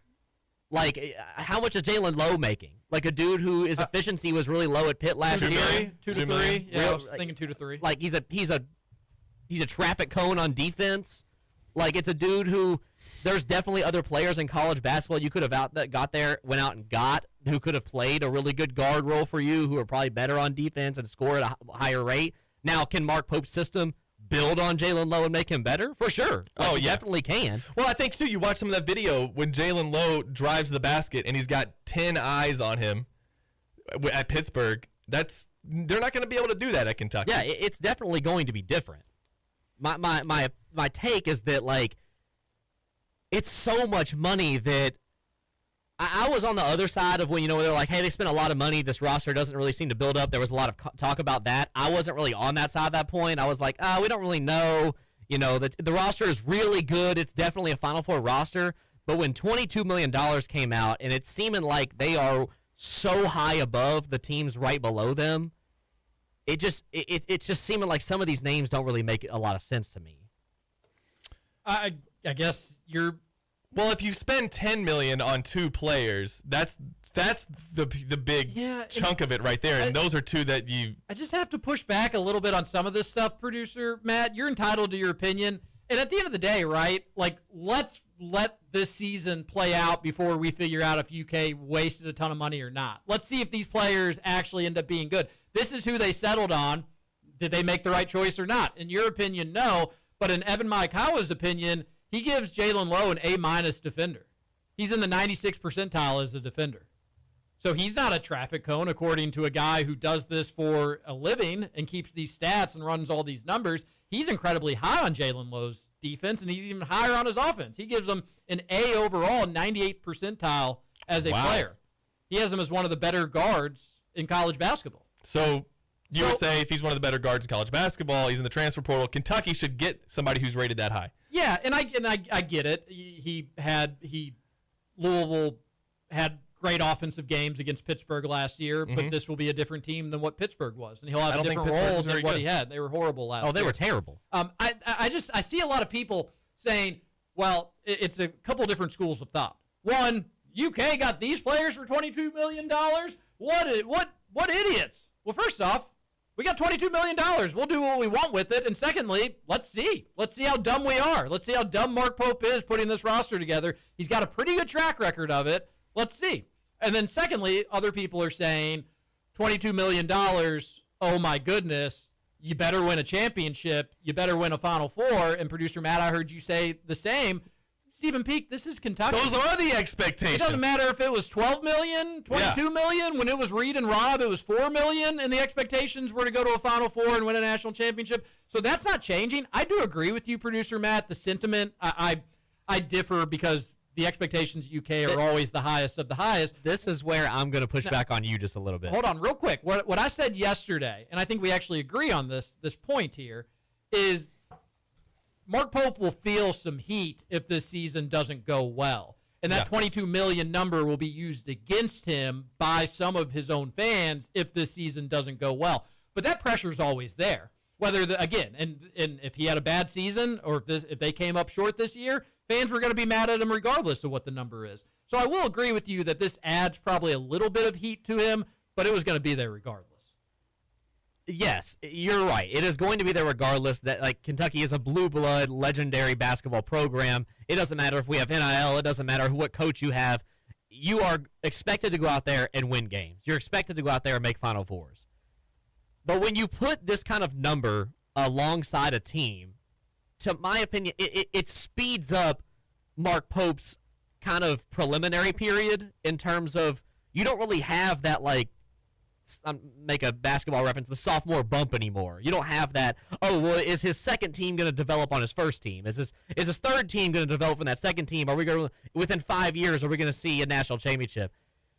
If you're spending this kind of money, you kind of have to win now, or else it's the point where, the boosters, the donors, and, the NIL funding, like it's going to be like, we can't flesh out this money year in and year out. This physically, financially cannot be. I agree with that. It can't be something that's reoccurring. So therefore, that puts a bigger target on Mark Pope's back than he had before. But you guys are right. It is an expectation already. I just think it's heightened a lot more now that this has come out. The graphic will be used against Kentucky every time they lose. Somebody will post the $22 million with Mark Pope's face on it. Absolutely. But I don't that. Doesn't mean anything to me. If this fails, it doesn't mean anything to anybody. Yeah, if this fails, he will be held accountable, just as Calipari, Billy Gillispie, Tubby Smith, before paying players was legal. Yeah, they were all held accountable. If you didn't win, the seat gets hot real fast at Kentucky. Regardless, I agree. If this team underperforms like terribly, then there will be a lot of questions for Mark Pope. But I think you have $22 million to spend because you're the greatest program in college basketball history. That money's there because of past year's success. Not you, producer Matt, but I have heard from my Louisville friends and just people on Twitter. I don't want to hear from University 6 fans about paying players and what our payroll is. Not everybody, TJ, can have strippers come to their dorms and get players that way. Oh, we're going to the stripper talk. Yeah, I like it. It's been 10 years. We're still going to the well. I do think that this is kind of interesting. I think the whole conversation's fascinating. This is nothing but good things for UK to have this much money to be able to go buy whatever players you want. More times than not. Not every time. Kentucky did miss out on some people that they wanted. Maybe the dollars weren't right or they potentially could have been outbid. But what I do think, producer Matt, I'm curious kind of, do you think it's actually true? Do you think the $22 million number is accurate? And same with you, Stephen Peake. I do. You think it is accurate? Yeah, I think it is. I mean, are we saying the Kentucky Herald is lying? Well, the Kentucky Herald, who's that? Is that Mr. The Herald? Kentucky Herald does lie a lot. Lexington Herald, Herald. They got a good. Sorry. The good Lexington track record. Herald leader. That's the leader, producer Matt. Sorry, my fault. They Oh. lead the LAL, baby. That's the thing is I would normally be like, yeah, that number is fabricated, but like Ben Roberts and Mark Story, they're not. They've been doing this for a while, and they can sniff out the BS. That being said, I still would be surprised if on just this year's basketball roster, without any potential future year two, sophomore year dealings, that this roster is making $22 million just for one season. Well, can we also It would just surprise me, but these guys know more than I do, so if they say it, so be it. can we just have it to where everybody has to say what their payroll is? Yeah, Please. we've got to do that. Make it We've public knowledge. And here's the thing. It's going to happen because if I'm Kentucky, if you lose to Louisville, you'll hear the $22 million. 100%, If you lose at any game on the road, you'll hear the $22 million. If you have a bad stretch, it'll be on PTI and around the horn. $22 million. Is Mark Pope a huge failure? You can see the talking points. Mm-hmm. But if you're UK and you actually believe in this team and you believe in your message and you believe in your everything that you're doing, you love this because guess who everybody's going to want to talk to next offseason, whether you're a recruit or you're in the transfer portal. You're going to want to talk to the school that had $22 million last year. I think I want me a chunk of that $22 million. I want to hear what pitch they've got for me. But doesn't that make it to where you can't You have to pay them a certain amount because they expect it. No, not at all. Do you worry at all? And this is completely just like outside looking in question. Do you worry at all that since they spent this money now, that inflates the transfer market so much that now like we're gonna see like so many schools try and hit that $20 million mark? No. And now that you're gonna see recruits asking for ridiculous amounts of money. Here's the beauty of it all: is nobody knows. Yeah, as of this juncture today, and again, it's going to start changing a little bit. But as it's because nil dealers are going to have to be approved through the nil clearinghouse at the NCAA to make sure it's fair market value. So this will change a little bit. But as it stands right now, if I'm a transfer, whether I'm at a small school or I'm at a bigger school that doesn't care about basketball and I'm ready to go up to the next level, I want to hear what Kentucky's got for me. Hey, I know that you all were rumored to have the biggest bag last year. Can I get me some of that? Yeah, well, we'd love to have you, but we can only kind of go this high for you. Well, that's still a lot higher than I was expecting. I think I'll do that. Yeah, well, actually, we don't think you're the best fit. Thanks for reaching out to us. The point is, you're going to have everybody coming out to Mark Pope, or at least answering your calls. Yeah, I hear that. They know that you've got the biggest bag. It may not mean you're getting all of it, but hell, I want a little piece of it. So it's just a good thing. Even if it's not true, it's just a good thing to be thought of as the place that has all the money. Where do you all go trick-or-treating as kids? Did you go to the houses that gave out the worst candy? No, there was a dude, he'd give out the silver dollars. We would go to that house as frequently as we can. Let's go home and get a different costume. But what if you come there and he doesn't have that and he gives you something else? Not as good. There came a year where the economy hit a little bit harder for this person's house in the island. Isn't that more disappointing, though? You go to that house and they only give you a Snickers? They had a full-size candy bar. It wasn't the little fun size. It was the Mac Daddy one. So you know what? It wasn't a silver dollar that year, but it was still something really good. And that, I think, is that was the epitome of Mark Pope and what he's going to do. Hey, we do have a big bag. I don't know. You heard that he was getting how much money? Oh, that's silly. He was getting close to it, but not that much, and we can give you something close to that. Well, the other thing is you can now say with Otega Owe, say, hey, come here and play for $1.5 million, and then if you put up some numbers, fans are going to love you, and then you might get that big payday.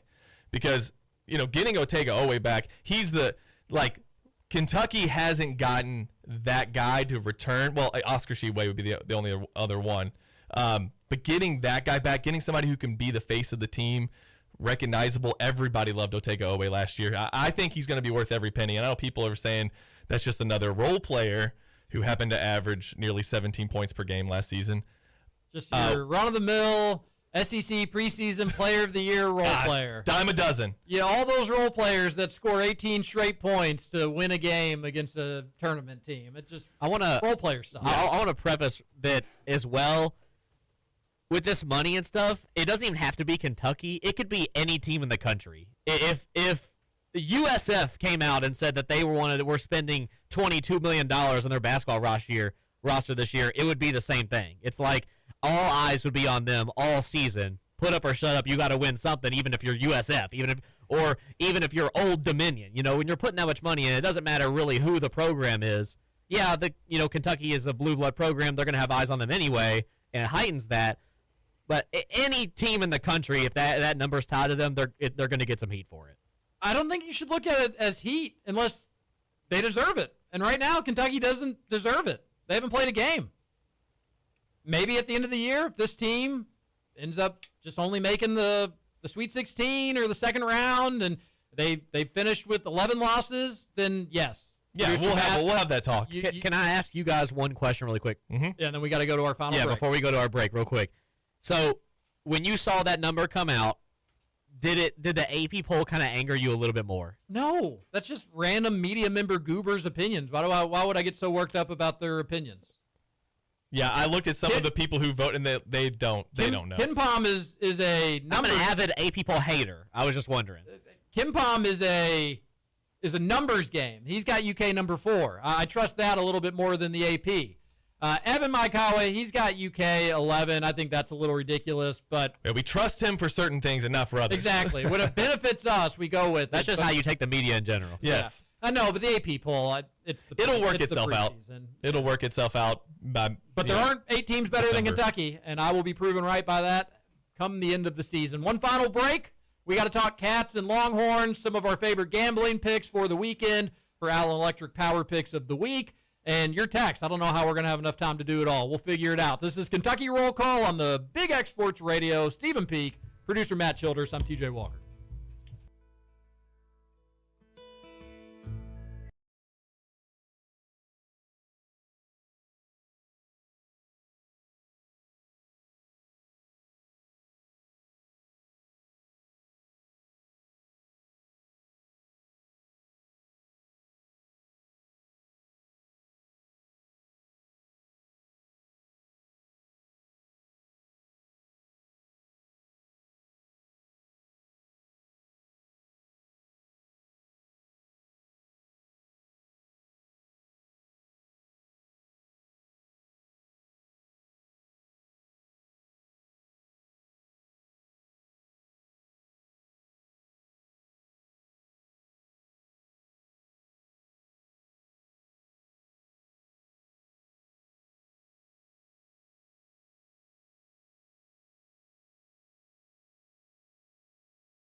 You missed some Adam Sandler talk. No big deal.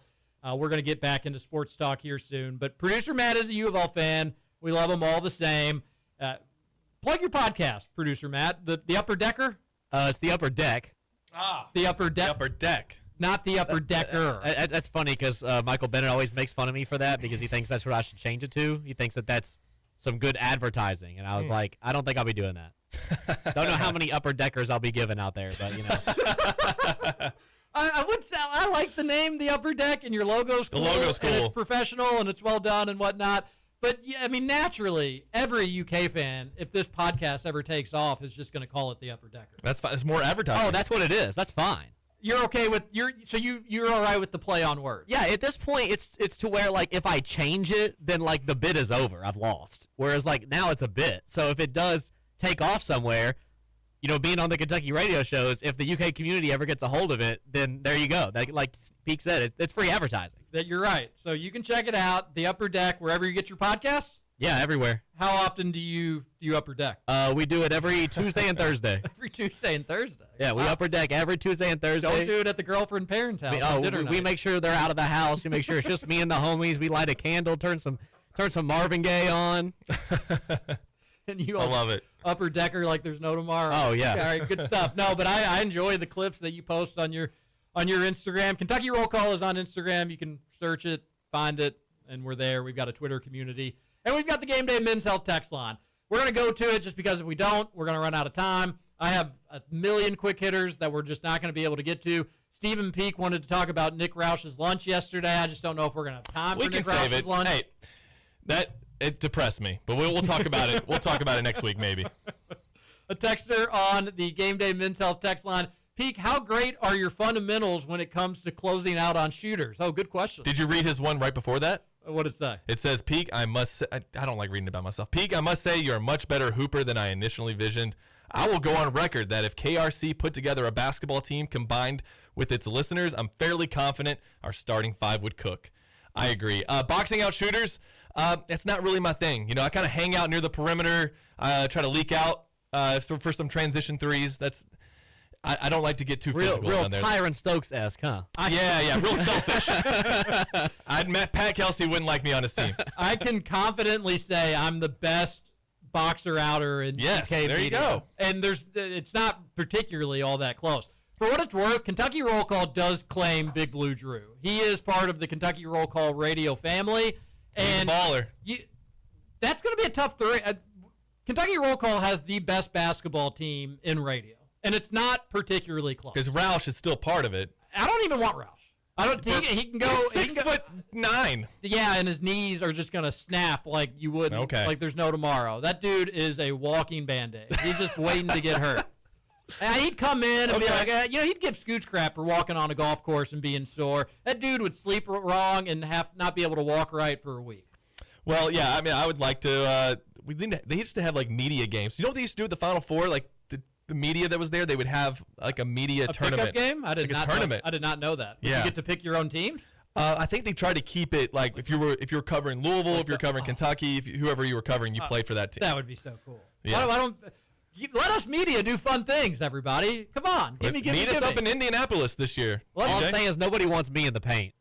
I'm a president. I'm a demon down there. I got a low center of gravity. You're not getting me off the block. No, people underrate that. Producer Matt, you and Rutherford, you'd need to spread the floor. You all good shooters. The genetics. Wait, what? What do you mean by that? What do you mean that you? There's some good shooter. There's some good shooterness. The genetics. Okay. Ooh. Moving on to 1450. Any chance UL can win a tournament game before they concern themselves with our budget? Oh, that's a good question. That is a Producer good Matt, question. I'll let you take that one. Well, they already have concern with themselves, so no. The answer is no right now. Okay. Yeah, I would worry. It's been, what was it, 2017?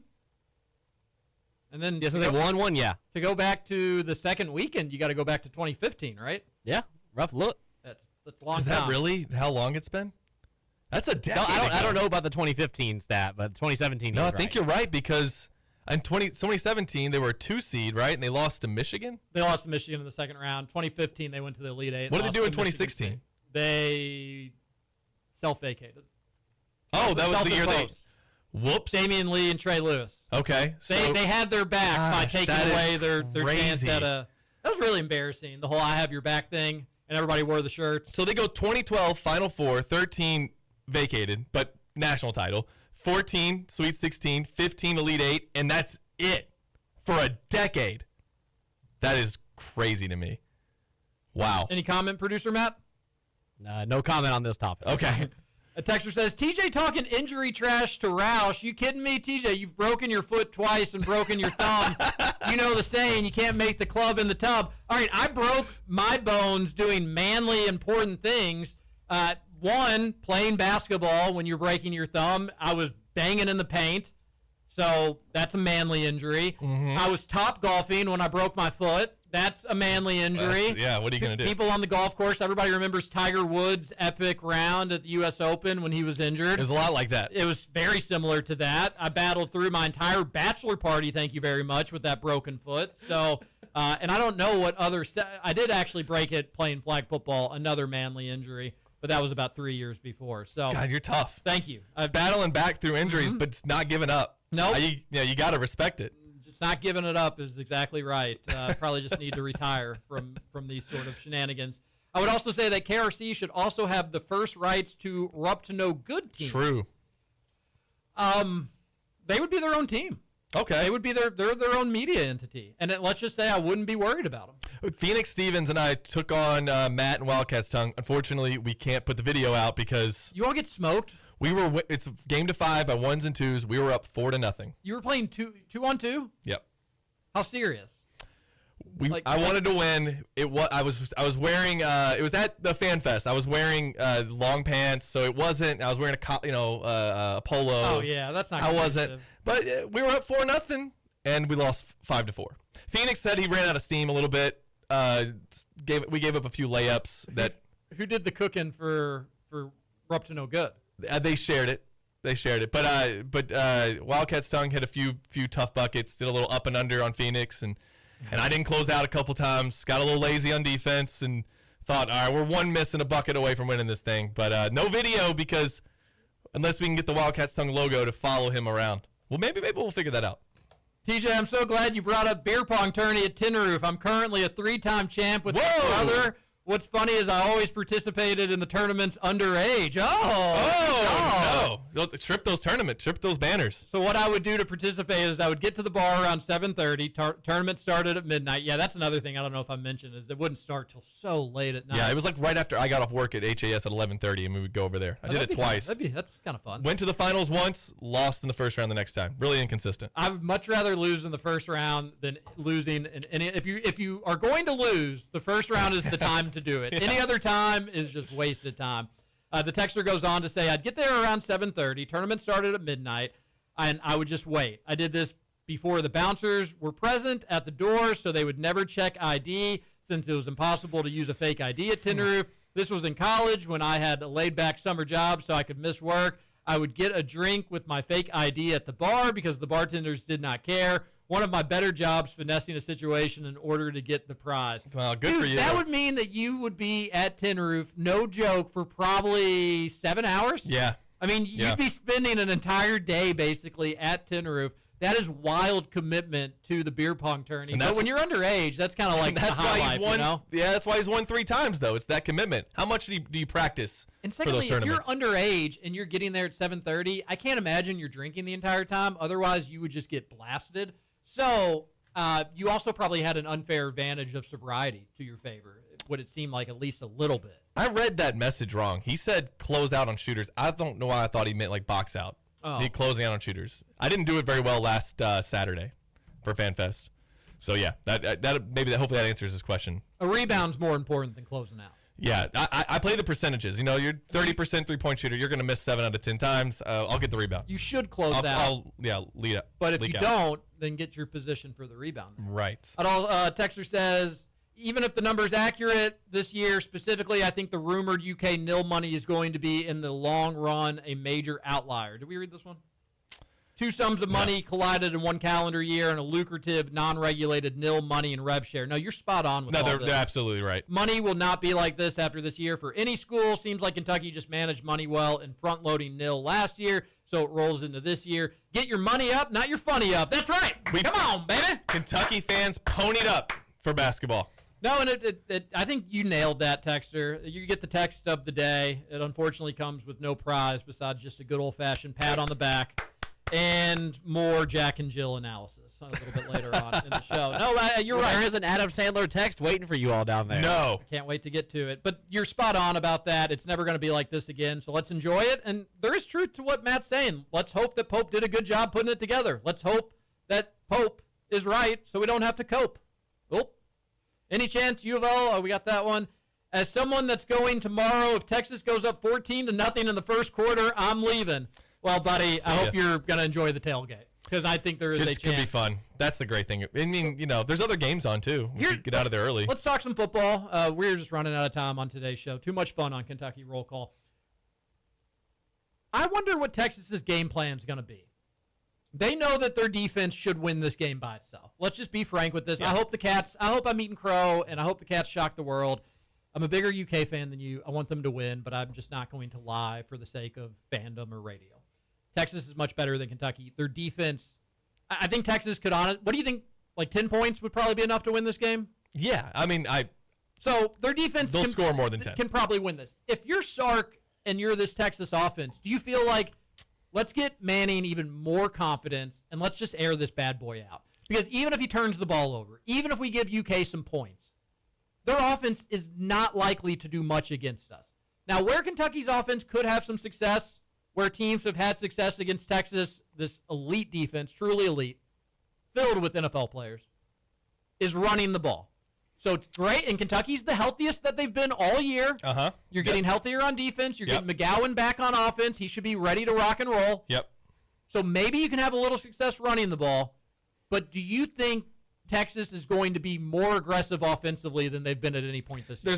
There's just no – I get what you're saying, but I just don't think there's any reason to be. I think this is get in, get out with a win for Texas.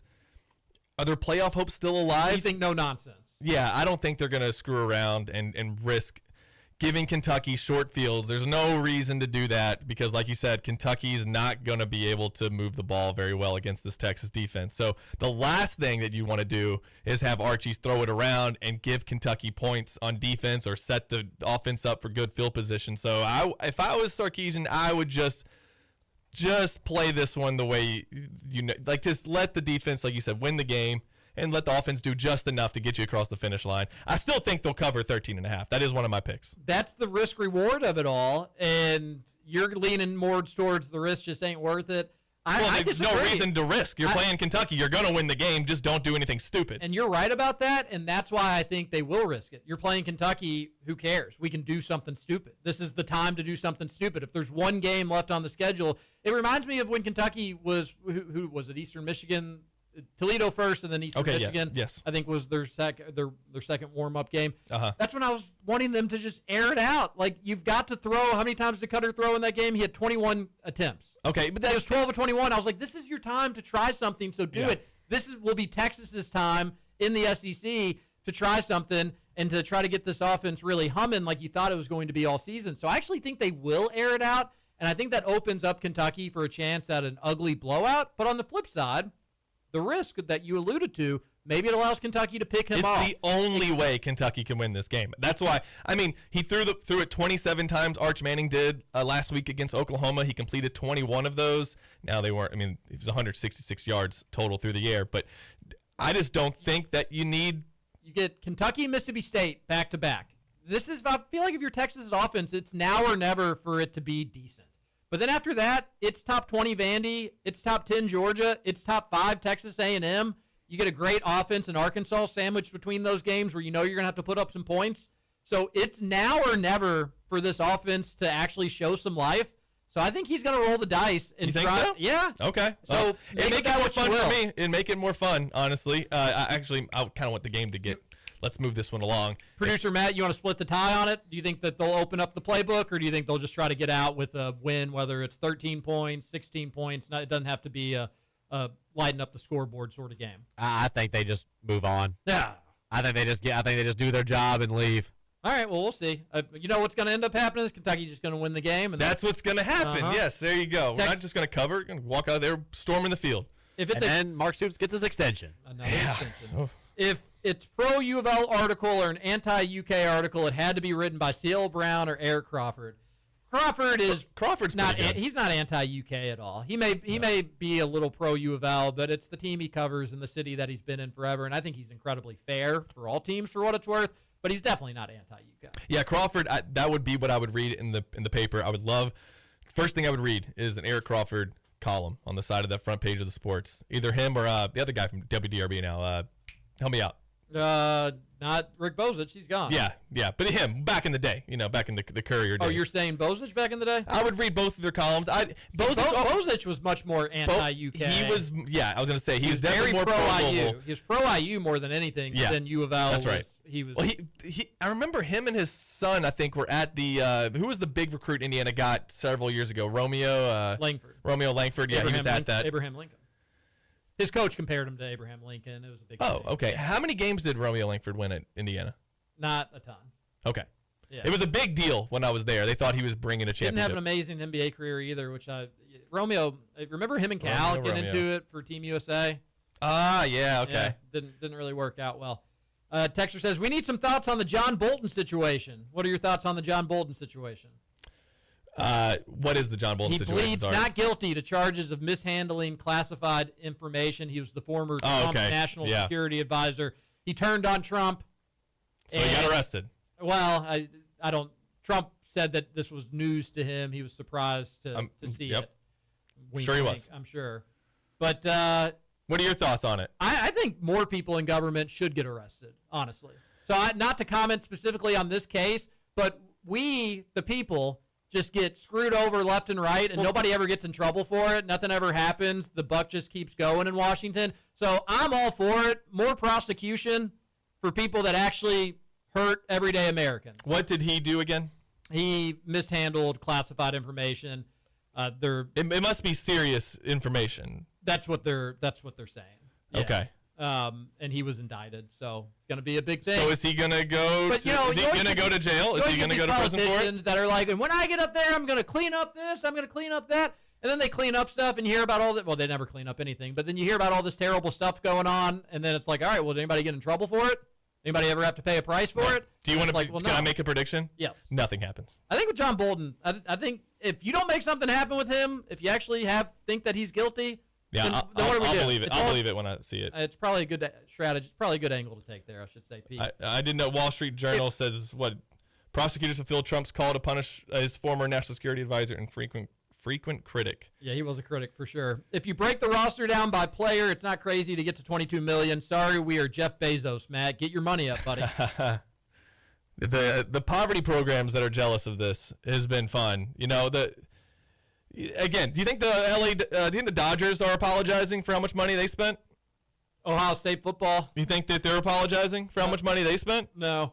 Petition to permanently replace Roman with Matt, please. We love Matt. I'm super impressed with Matt. I hope Matt doesn't go anywhere anytime soon. I love Roman as well. But Matt's great. I don't know. I don't like that. I mean, I wouldn't literally be here without the man. Oh, Rashawn texted in. That's shocking. Hey, TJ and crew, I'm texted in to defend my tweet when I made commentary about UK hoops having a bunch of role players, and specifically Owe had to do with the point that he wasn't at the top of the scouting report of other teams, guys like Brea and Robinson when healthy, and Butler more of the focus on defense. Otego was the consistent guy, but aided by those players. This year he's number one. He's number one, and that much is a different situation. Everyone else, I stand by that opinion. They have potential, but they haven't proven it yet. They can do it every game. Love what you guys do. Keep up the great work, Rashawn. Listen to Rashawn on Saturdays here on Big X Sports Radio. I just strongly saw this earlier. I just strongly disagree with it because Otego was the guy last year. He was consistent because he was the guy. Yes, when you have shooters, that's going to help out a penetrator, but that's just called roster management. That's just building a team. And then secondly, Jalen Lowe was the guy on Pittsburgh last year. It wasn't a great team, granted, but he's still the guy in a Power 5 conference, and he was putting up really great points. So you're just kind of wrong on these accounts. But that being said, everybody's entitled to their opinion. Keep up the good work yourself.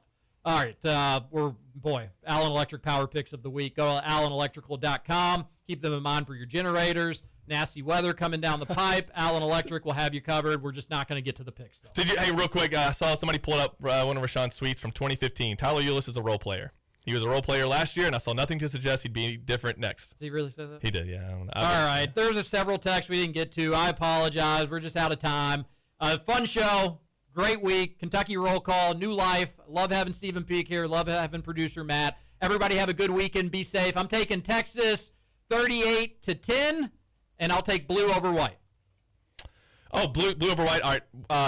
I was going to pick blue over white. No, it's the same team. All right. Well, I'm going to take white over blue. I have no idea what these rosters are looking like, and I'm going to say Kentucky does not cover the spread tomorrow. They lose by more than 13.5. All right, we didn't get to talk to you about Miami. I think Miami rolls. Miami covers. But everybody have a good weekend. Thanks to producer Matt, Stephen Peak, and the texters on the Game Day Men's Health Text Line.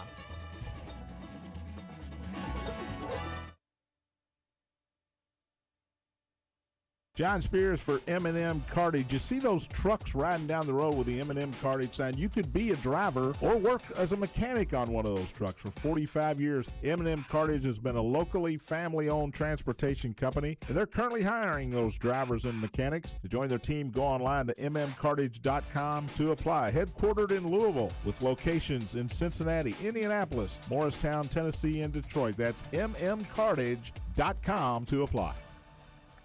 Hoosier fans, your Indiana football team returns to Memorial Stadium to continue the 2025 season. Join head coach Kurt Signetti and your Hoosiers at Memorial Stadium on Saturday, October 18th, when they take on the Michigan State Spartans for the Old Brass Spittoon as part of the 118th annual IU Homecoming Weekend. Tickets are going fast, so call 812-855-4006 or visit IUHoosiers.com and purchase yours today so you don't miss out on any of the action. Cheer on your Hoosiers to victory this fall and help pack the rock. The plumbers, pipe fitters, welders, and HVAC technicians of Local 502's commitment to excellence can be seen in our community every day. The KFC Yum Center, Ford Motor Company, and the Omni Hotel are just a few examples of their professional craftsmanship. Local 502 has been part of our community for over a century and invests over $1 million annually training skilled local workers. Members of Local 502 are your friends, neighbors, and children's coaches. For more information, go to lu502.com. Local 502, built on excellence, building a better tomorrow. Hey, this is General Manager Troy Miles here at the Big X. If you're in the roofing business, plumbing, window company, luxury cars and trucks, hormone replacement, if you're into recruiting or wealth management, I have something to talk to you about. The audience at WXVW is men with money, the guys who make decisions and spend big. And we've got an opening for category exclusive advertising. That means when you partner with us, you're the only game in town. At the Big X, we specialize in taking the little guys and turn them into the big guys. No fluff, no waste, just smart advertising that works. We've done it before, and we're ready to do it with you. But spots are limited. Call me today at 502-259-8085. That's 502-259-8085. If you've been hurt in a car accident or hurt on the job, there's only one law firm to call. Call my friend Tony at the Collier Law Firm at 502-736-8141. Tony will get you paid. This guy used to work for the insurance company, so he knows the other team's playbook. Tony's a diehard Cardinal fan. His family's from Portland and Shively, and he grew up in Fern Creek. With that combination, you know this man can fight and win. In an accident or hurt on the job, call Collier Law Firm. That's C-O-L-Y-E-R Law Firm. Call today. Kraft Sporting Goods is Southern Indiana's team sports specialist and is your local Adidas team product dealer. Kraft specializes in outfitting your team, organization, club, or business in apparel, hard goods, and accessories from Adidas and many others. Kraft offers fundraising opportunities for your team, organization, or club through online web stores. Let our friendly staff get you started today by calling 812-282-5400 or visit and shop at our website at kraftsports.com. A nice setup for your Friday afternoon with a good bit of sunshine and high temperatures topping out in the low to mid 70s. Clouds will filter in this afternoon. That's ahead of our weekend weather maker. It'll bring some breezy conditions on Saturday. Saturday night into early Sunday, a cold front will bring showers and storms, some of which could be strong. We'll keep the wind gusts around 40 miles per hour Sunday. From the Wave Storm Tracking Team, I'm Carson Meredith. This forecast is brought to you by United Mechanical, your trusted partner for commercial and industrial HVAC, electrical, plumbing, and refrigeration. Call 502-339-1133.